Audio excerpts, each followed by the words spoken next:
RWBY x Justice League was a strange choice for crossover that caught many of us by surprise when they first announced the comic. Despite this, it somehow curried enough interest to justify not just an entire second run of comics, but a two-part film series that would run before and after Volume 9 of RWBY. Many people questioned why this decision was made, and reception by the fan base was, even on the less critical side of it, underwhelming. I myself met these films with a solid meh, and I've been on record saying that I wouldn't even bother trying to fix it, even though between the two films they seem to be canon. I didn't think it'd be worth it and planned to do away with it in the framework of fixing RWBY, but after giving the two films a rewatch, I can kind of see what they were going for, and there are things worth exploring.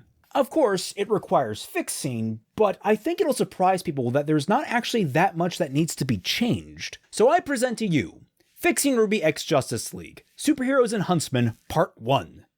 Enjoy, everyone.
So we still open on Clark waking up to the sounds of combat, meeting RWBY and Yang, and getting caught up on the weird quirks of the world of Remnant. It's fine as an opening scene and lets us build intrigue. What does change is the scene between Blake and Diana. Instead of starting with Blake talking to her mother, we're actually going to have Blake talking casually with Adam Taurus. That's right, we're capitalizing on the surreal nature of RWBY x JLA to explore a period of time rarely touched on by the main show, and admittedly by my fixing. Adam and Blake's relationship pre-Volume 1. What we see of it here is actually quite normal, the two sharing tea and chatting amicably until Blake realizes there's something wrong. This is when there's a knock on their door and they meet Diana, who is just as confused as Clark was. We skip the explanation of the faunus, for one because Diana has met animal people in the past and probably doesn't really need it, and for two because that explanation will now go to Vice when talking with Batman, who we can get to almost immediately because without the unnecessary exposition, Diana and Blake's meeting is pretty well truncated. With Vice, again, not much needs to change except for how Batman handles himself at the gala they both find themselves at. In the canon version, they have him be pretty obviously not from Remnant, but we all know that Batman's been in situations like this before and can handle himself much more smoothly. The first indication Vice is given that anything is wrong is when he tries to poke her about having visited Mistral, which brings up memories of Volume 5 and 6 that have been buried. The next major change comes when Vice decides to trust Bruce instead of outing him immediately. However, on their way to find a lab, Bruce is outed by the guards and a fight ensues, resulting in the reveal that he's a faunus and then his subsequent capture. From there, we return to Beacon, where RWBY and Yang are taking Clark to Ozpin's office, where they meet the confused Blake and Diana. No one quite remembers how they got where they are or what they were doing immediately preceding it, leaving them all stumped and confused. This is when Ozpin appears, talking ominously like he did in the original, and then begins to flash between himself and Oscar Pine. I know we haven't really established Oscar in fixing RWBY, at least outside of hints and nods, but trust me, this is going places. So Diana threatens Oscar, and we get our indication that there are powerful Grimm that need to be killed in the forest. As the five heroes go off to investigate that, we cut to outside where we find John, Nora, Ren, Jessica, and Vixen already locked in heated combat with the Grimm. None of that bullshit re-explaining things for the audience. No one watched this film other than the RWBY fans, and we all know it. So by cutting out that exposition, we save ourselves some time and remove the need to recast Glinda. We can use that spare time to better establish the dynamics between our characters here. Jessica and John's matching uneasiness, Vixen's irritation, Ren being surprisingly attracted to Vixen, and Nora being overtly jealous of that. That's right, we're switching some things up. No weird love triangle with Cyborg. Instead, we're getting some early drama for Ren experiencing attraction to someone other than Nora for the first time, which will lead into Nora's Volume 8 identity crisis. As to what he finds attractive, well, have you seen those thighs? Wait, she's a teenager in this, but she has the mind of an adult. How does this... You know what? Cut it all! But after we establish them, they manage to link up with RWBY, and they formulate their plan to figure out what's going on. John and Jessica will search the school for Jessica's ring, Yang, Blake, and Diana will find their way to Atlas to get Vice, and the rest will try to contain the rampaging Grimm. With Vice, we find her trying to break Batman out of prison, but having no luck. Thankfully, a helping hand appears, Cyborg, who is just as confused as everyone but has been surviving in Atlas thanks to his natural ability to hack things. With his help, they manage to free Batman and make their way to the main computer center of the Schnee Manor, trading quips and barbs along the way and hinting at some rivaling attraction between the two men and Weiss. I know this seems out of nowhere, but I have a plan and this was canon in the comics. Thankfully, they can all put their teenage hormones aside and make progress figuring out what happened. Back at Beacon, John and Jessica are looking for Jessica's ring, but having no luck in finding it. This is when they run across Pyrrha, who lures them into a trap. It's important to note though, in attempting to trap both of them, Pyrrha's deception gets its wires crossed, and while she's using emotional baggage to trick John, her voice slips into a stereotypical mobster accent, reminiscent of characters in Jessica's backstory. Pyrrha locks them in a closet, but Jessica manages to summon her ring and will herself through, breaking free and revealing them to be in a digital construct. There, they actually get a chance to confront the fake Pyrrha, and upon destroying her, it's revealed that she was a mechanical duplicate, almost perfect down to the detail. With all this new information, Jessica and John break their way back into the simulation to try and warn the others of what's happening.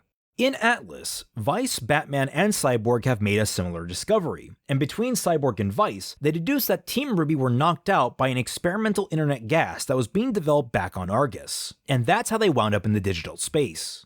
The reason Crow isn't with them is as of yet unknown. With this discovery, they manage to brute force the program and transfer their way to Beacon, in order to warn everyone else, culminating in the entirety of the two teams finally uniting to fight the Super Grimm. With everyone together, Clark and Batman put their heads together and figure out who is actually behind this. Using psychological tactics like dredging up dead loved ones, playing on people's anxieties and fears, it could only be one man, one of Batman's oldest nemeses, Dr. Strange. Using advanced technology stolen from Brainiac, Strange has trapped them here in a multiversal digital space that will put them all at their most irrational, teenagerhood. And this entire time, he's secretly been possessing Vixen, who turns on Ren and backstabs Cyborg. As the team rush to stop Strange and his grim army, Vice falls to Cyborg's side and tries to heal the wound, kissing him tenderly thinking this might be his last moments, but to her surprise, he's actually unharmed. Before she can ask him about it, Batman pulls her aside, saying that something isn't right. Cyborg rises, and we can see pronounced canines poking from his lips. Batman successfully deduces that Cyborg has actually been a vampire this entire time.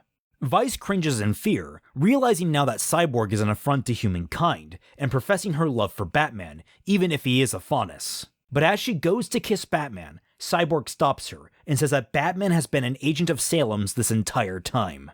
Batman flinches and throws Vice away, cringing in pain as he asks Cyborg why he said that name. Vice steps away from both of them, terrified as all of their friends struggle to defeat Strange in the background. Vice asks Batman if it's true, and he tries to say it's not what she thinks, but as he does, his skin begins to burble with black ooze, and slowly Bruce is consumed by it. Cyborg slowly raises his cannon, and Vice shirks in terror as Bruce takes on the form of the ultimate Grimm, the Grim Ace. Crying out for Vice, Batman is unable to control himself and advances to kill her and Cyborg, but before he can get close, a bladed fan cuts across his center. He tries to push through the pain, but is quickly cut down by a series of more strikes. Bruce falls, and Vice and Cyborg look over to find Yumi Ishiyama, fans at the ready, having just saved their lives. Before the two can ask any questions, Yumi tells them to come with her if they want to live. They fall in line, and Yumi tries to contact Jeremy, telling him that the Grim Ace is dead and they can reset to the past safely now. Unfortunately, we cut to Jeremy's control center, where the boy's laying in a puddle of his own blood. Standing over him is the blue Power Ranger, Billy Cranston, head hung low in shame, apologizing and saying that things didn't have to be this way before teleporting out. Yumi panics into the microphone, not sure what's happening, and she's tackled to the ground just as a stray quill from a Nevermore almost impales her. Weiss takes the hit, having pushed Yumi to the ground. There's a moment of panic where everyone believes Weiss has died, again, but she stands and pulls the quill from her bolero, revealing a copy of The Artificer by Raymond McNeil that stopped the lethal shot. She comments that it may be small, but it's incredibly dense, and has many related short stories available now on Amazon. The crew breathe a sigh of relief, but it's short-lived, as Strange's forces have only gotten more powerful. Panicking, Jessica uses her ring to force open a portal for everyone to escape, and they all jump in blindly, trying to save their own lives. Meanwhile, at the Hall of Justice, we find Salem with her backup team observing Strange's progress and planning their next move. Seated at the table are some of fiction's greatest villains. Tyrion Callows, Solf J. Kimberly from Amestris, Dante from Devil May Cry, Matthew Lillard, and the Iceberg from Titanic. They're mulling over how long it's taken for Doctor Strange's plan to succeed, even commenting that the heroes have escaped. Dante derisively points out that Matthew's robot didn't help out any, to which Matthew Lillard takes great insult. Walking out of the shadows, Grand Admiral Thrawn, fresh from his dishonorable discharge from the Blue Man Group, comments that they should not be at each other's throats, seeing as they're down a tech specialist. Besides, this plan only seems as a failure on the face of things. We will yet seize victory. Meanwhile, back in Vacuo... Meanwhile, back with our heroes, we approach the end of the film, as they emerge into a winter wonderland. Weiss is confused, thinking they've made it to Atlas, but Clark gets her attention and points to two figures approaching them in the snow, asking if they're from Atlas. The camera pans up to reveal Mr. Tumnus and Arslan Aslan. Yumi greets them warmly and introductions are made. The crew explain their plight to Aslan, and he considers what to do for a moment. Ruby asks Aslan for his help, but Aslan turns to her and says, "Young Ruby Rose, the power has been with you, always." She replies, "Really? Inside me?" "No, your mother." Crescent Rose warbles and falls off Ruby's hip to the snow, unraveling itself. The metal begins to warp and bend to reveal Summer Rose, who has been a demon weapon this entire time. Now, I know people are going to have questions, and it doesn't seem to make sense, but trust me, I have a plan.